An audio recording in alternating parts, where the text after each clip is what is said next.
When you hear the name Funmilayo Ransome Kuti, what are the first things that immediately come to mind for you? Is it that she was at the forefront of the women's rights movement in Nigeria? Is it that she spearheaded several anti-colonial movements across the continent? Is it that she chased the Alake of Egbaland out of his palace into temporary exile? Is it that she was an activist on several fronts, political, economic, educational, etc.? Or when you hear of the lioness of Lisabi, what do you think? Do you think, oh yeah, the mother of Fela Anikulapo Kuti, and oh yeah, isn't that the first woman who drove a car in Abeokuta? Because if that's all you know about her, shame on you. And that's why this movie exists.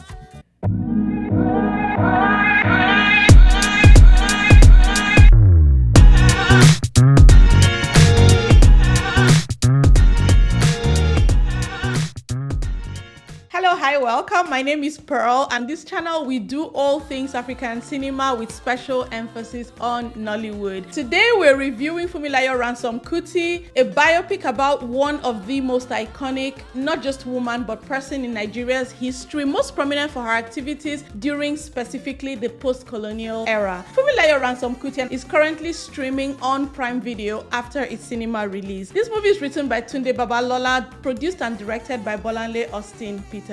Here's the synopsis. Funmilayo Ransome Kuti explores the life of Fela Kuti's mother, a trailblazing women's rights activist in Nigeria. The film traces her journey from being the first girl to attend Abeokuta Grammar School to studying in London and returning to Nigeria as an educator and organizer. The film highlights her activism and her role as a wife and mother, showcasing her profound impact on history. Hey guys, please do me a favor, like this video. It's a little thing, but it helps me out a great deal. Also, it tells YouTube that you like my videos, and so it pushes them to you. Hello algorithm, let it do the work for you. Also, don't forget to hit the notification bell so that you see my videos when they pop. If you're not subscribed to this channel, would you please consider subscribing if you like this kind of content and my content in particular. Now let's just talk about this movie, you know, general overview, first impressions, preamble, that sort of thing. So a biopic is challenging in the choices that it has to make and in the creative liberties that it takes to elevate the storytelling. And so what that means is that a biopic is allowed to fictionalize events, create fictional or composite characters. So it takes a lot of creative licenses as long as ultimately it stays true to the fundamentals of the historical fact of that life.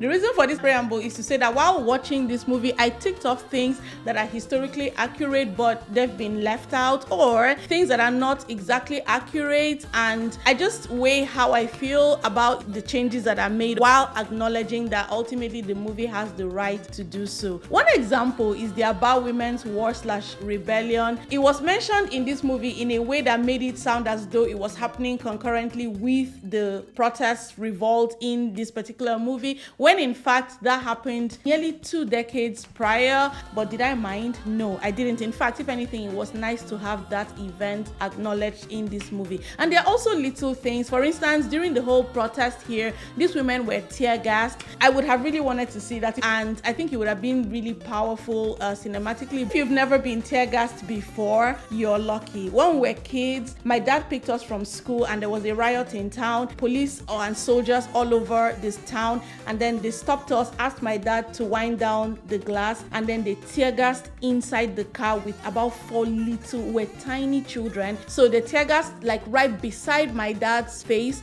and the rest of the car, and my dad had to drive us home. So it's interesting that this is a story about a heroine, because that's the day I think that for me it was cemented that my dad was a hero. Anyway, that's my own personal trivia. While it's not overtly stated, another thing is that this protest actually had over 10,000 women in attendance. I can imagine it would have been incredibly difficult to shoot that. Imagine 10,000 plus women all camped out around the palace. Another thing that I don't think there's any record of is the women all dressed in uniform, all dressed in ashebi. Did it happen? I don't think so. Did I love it in this movie? Absolutely. It gave this movie so much color, and I'm here for that. So, I mean, the list goes on. So what did we say? Creative what? Creative license. All right, let's just get straight to the performances. Now, this is a huge cast of many very well-known faces, and I don't think that it's going to be an efficient use of our time here to highlight all of these people. Just watch the movie and you'll see them for yourself. I'm just going to focus here on the prominent players, starting with the star of the show, Kehinde Bankole. The first thing I'm going to say is that I don't understand how AMVCA, she got nominated for and won Best Actress in Adire. I've reviewed that movie and you can go there and see what I said about her performance. It was nowhere near her strongest performance that I've seen. And then this movie existed in that same competition. And now that I've watched this movie, I simply don't believe that this is not the movie that she won for. But you know what? That's fine. So she plays the adult FRK here, post-school in London, because we had the child version, and so this is her active years. The acting from Kehinde Bankole here is just superlative. A role like this, basically a role that is the making of a heroine, the character can very easily start to appear egotistical and larger than the story itself, and therefore become unlikable. And so the nuance of this performance is so important, and it just showcases really the power of Kehinde Bankole's performance here, how she remains credible, just completely in service of the cause. It was so clear, it was so apparent, and there's a humility, let me just put it that way, there's a humility to her performance here that seems to actually emanate from the humility of the character itself, and vice versa. I can easily imagine also watching her performance here that this was an extremely emotional experience for the actress. At some point, actually, her voice became hoarse, and if that was just acting, then it was brilliant. But I can also see how in real life she could have lost her voice in the course of this performance. Listen, 10 out of 10, okay, for Kehinde Bankole in this role. Joke Silva, she plays the old FRK, but she has very little screen time. She's always brilliant, you know, in her acting, so nothing to say here really, but just very little screen time, so she's not prominent here. But her voice ran throughout the movie as the narrator, and she did really good there, which is why I mentioned her here. And then Adebayo Salami, whom Oga Bello, you know, he plays the Alake here, and guys, that was a really great performance, because I think it needed like a very subtle playing of this dithering figurehead of the colonial regime. So it seems like an easy enough performance on the surface, but it just is a performance that required a lot of dexterity in showing just his majesty as a king, while also being a stooge of a foreign power and eventually a disgraced monarch. So he plays this unwitting puppet role really well. I really enjoyed his performance here. The final person I'm going to mention is Ibrahim Suleiman, and he plays Reverend Israel Oludotun Ransome Kuti, who is the husband of FRK. His acting performance here shows a really deep understanding of the role of the character and as it relates to his place in the actual story. So the actor, same as the character, never tries to overshadow the star, but is a really quiet support, as was the husband. Again, you know, almost like the actor typifying the character in more than just the performance, but also in spirit. And then their chemistry as a couple is really remarkable. The love between them is so palpable, and the chemistry is remarkable. Casual mention here also, I enjoyed seeing Omowumi Dada in her role as Eniola Shoyinka. And then hi to my girl Bikia Graham Douglas. I love her. She's my boo, and I just love to see her on screen. So she has a very tiny role here, but I'm going to say her name just because she's beautiful, okay? All right, in general, just strong performances across the board. Actually, white actors, that French woman, the journalist, and that guy, I don't know his name, don't really care, he's a colonial somebody, so you know, whatever. Have you liked this video? If you haven't, now's a good time. Just hit that button. It means a lot to me, and it doesn't really cost you anything, so please hit that like button for me. Have you seen my marquee?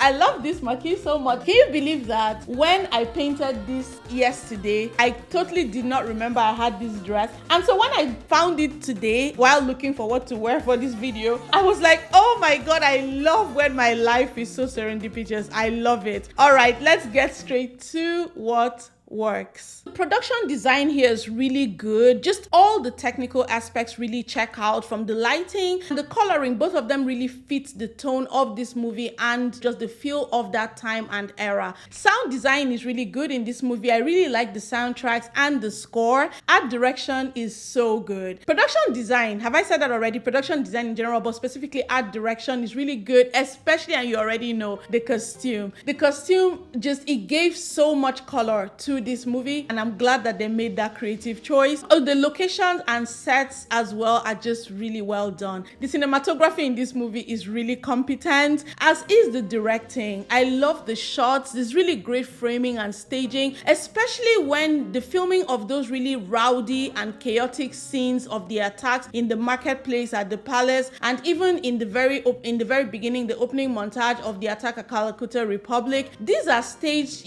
so well in a way that makes them not appear rowdy on screen and very chaotic, because a lot of times scenes like that tend to get out of control. It's almost like it's intentional, like they're trying to confuse you and so that you're not aware of errors. But this was done in a way that you could see just the staging was brilliant. Let's just leave it at that. The storytelling is really well done here. I like the structure and I like the plot for the most part. Let's start with the premise and just the choice of what aspects of her life to focus on, because a biopic, it just spans an entire life and you have to make the decision which aspects, which areas to focus on. And so it's not as simple as it seems. You have it's decisions, and I agree with the decisions that were made here almost in its entirety. One thing particularly that I'd like to point out is one of the things that she's famous for, which is, she was the first woman to drive a car. Some people say in Nigeria. I don't think that that's true, but definitely in Abeokuta. And I was speaking with my husband this morning, and we kind of agreed that a less competent filmmaker would have made a big deal out of that entire event. Which is show her,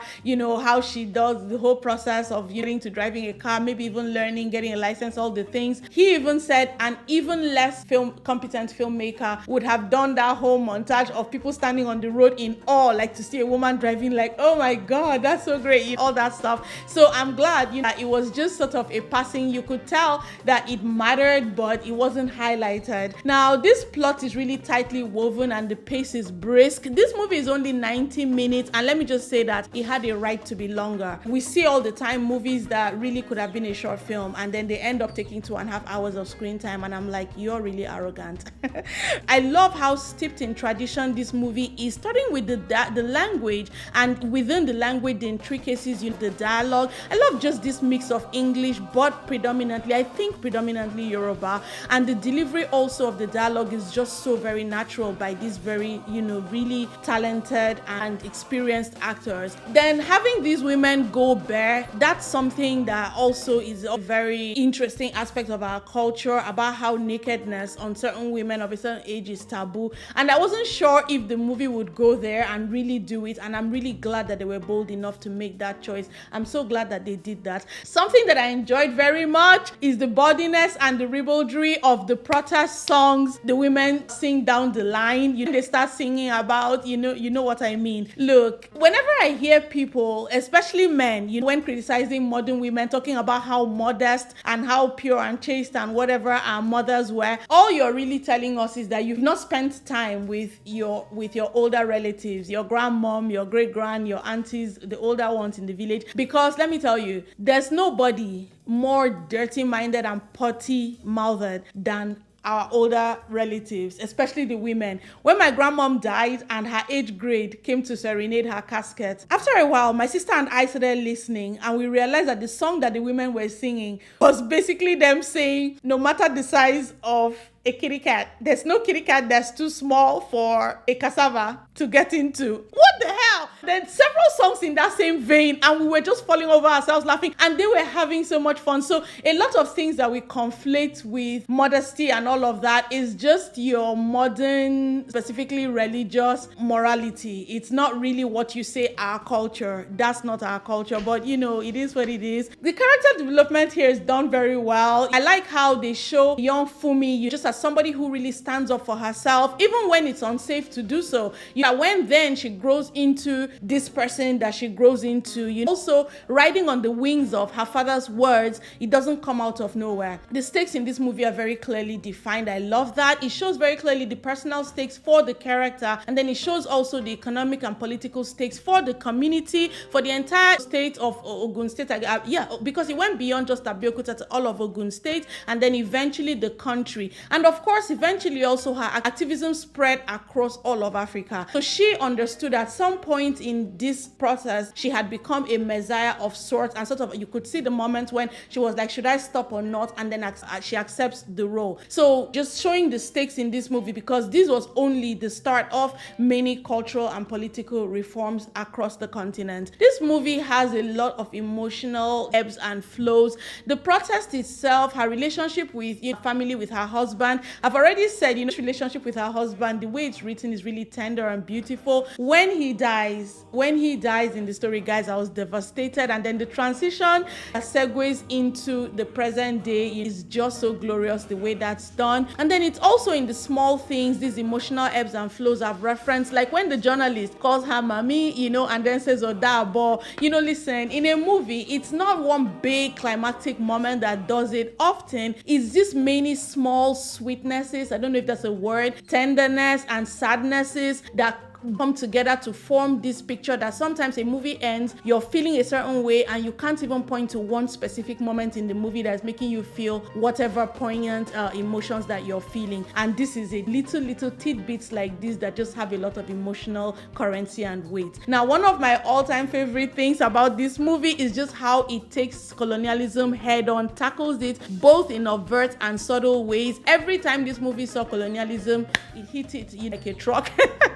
I found myself juxtaposing this character, FRK, with a fictional character in a movie that we reviewed not too long ago. That's Reverend Timmy of Breath of Life. And you guys probably already know what I want to say. You guys remember how irritated I was in the way that he returned from the same country actually, that this woman came back from. He returned, as this proudly fully colonized person, living just this bourgeoisie life, everything from the religion that he adopted to even employing at some point the mechanisms of colonialism to one up one of his own people. You guys remember how much I took exception to that. And so I cannot tell you how refreshing it is for me to see opposite in this movie, how this movie takes on colonialism and attacks it with what? With mockery. Every time.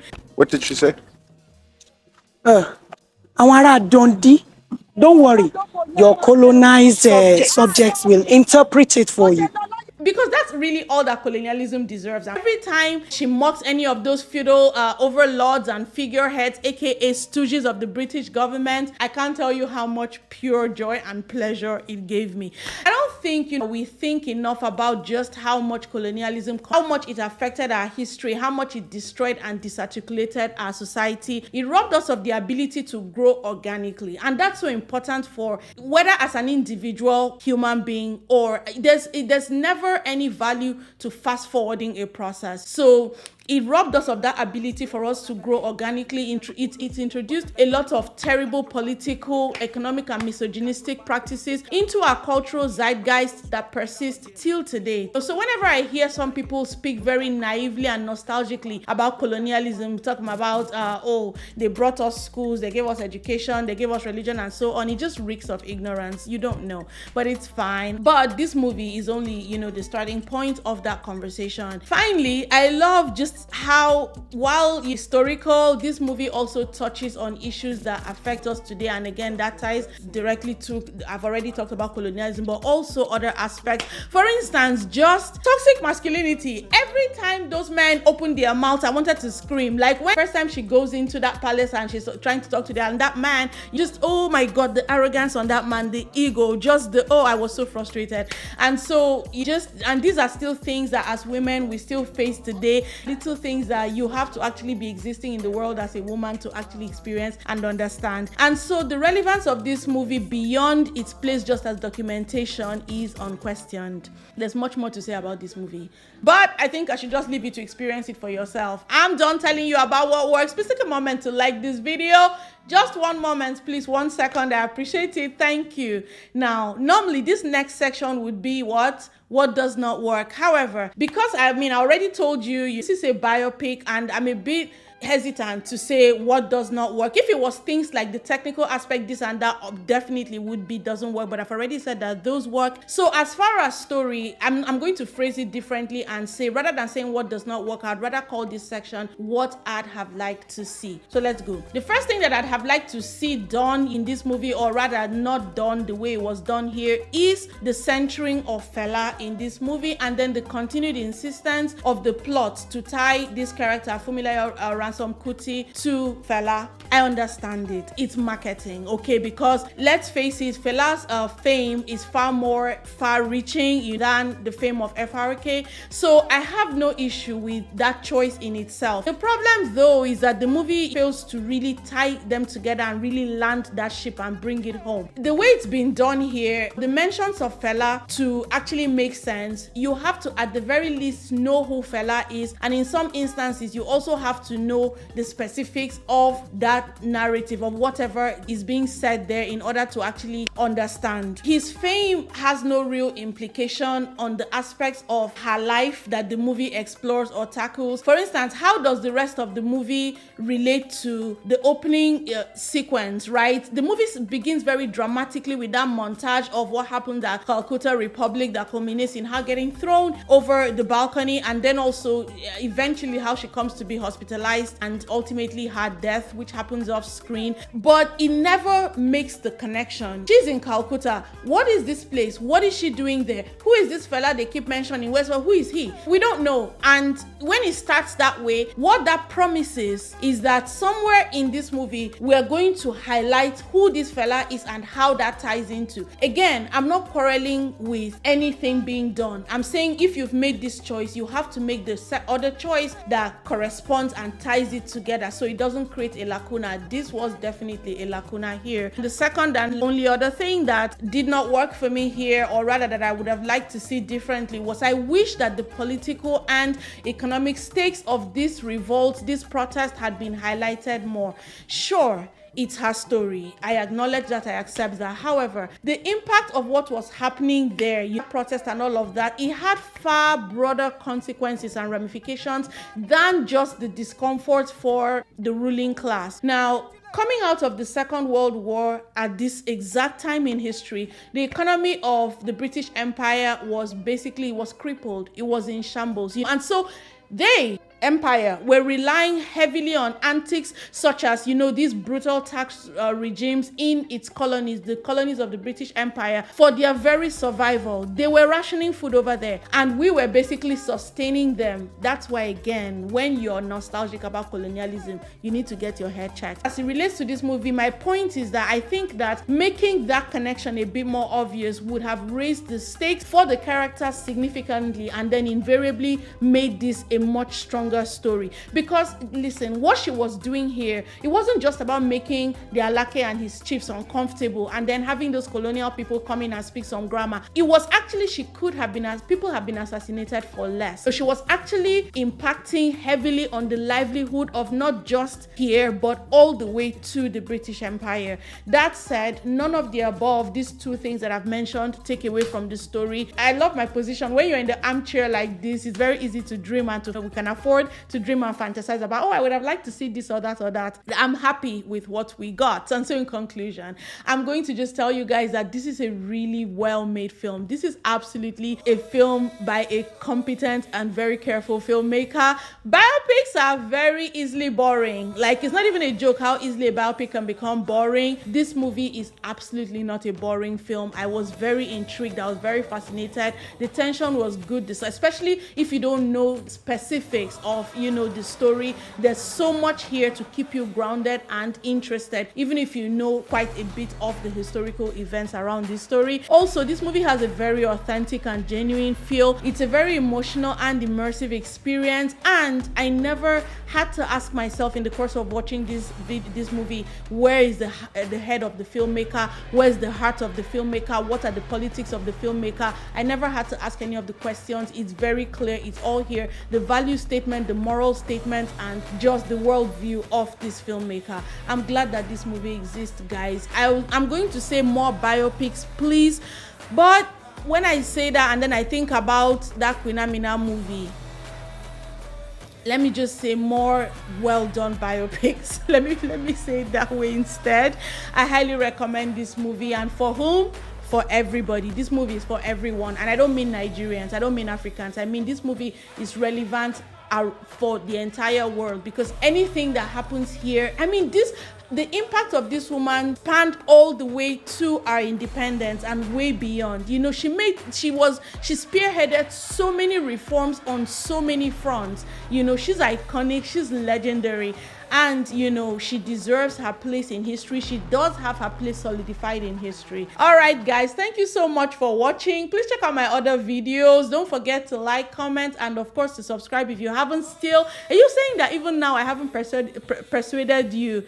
When I cannot pronounce persuade, how will you subscribe? I'm so sorry, it's my fault. Guys, there's going to be a short version of this review, 5 minutes and under, linked in the description below, so you can share that to your friends who don't like to sit down and hear me shalaye. And as you go from here, whenever you sit down to watch a movie, hear the sound of my voice telling you what? That you have the right to an incredible viewing experience, so never settle. Thank you.